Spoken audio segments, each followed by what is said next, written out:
হ্যাঁ চলো দাদা গোটু দিয়ে রুমে মানে আমার রুমের জন্য হ্যাঁ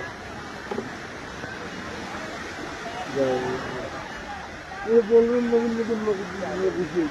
তোমার কবিতার ইচ্ছা ছিল ওরা সেলিব্রেট আকাশ করে কবিতার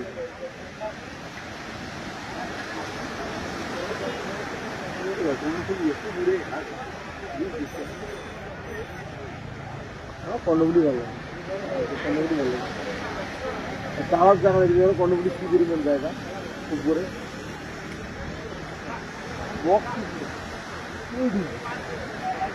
শুধু যেটা আছে পানির উপরে তারা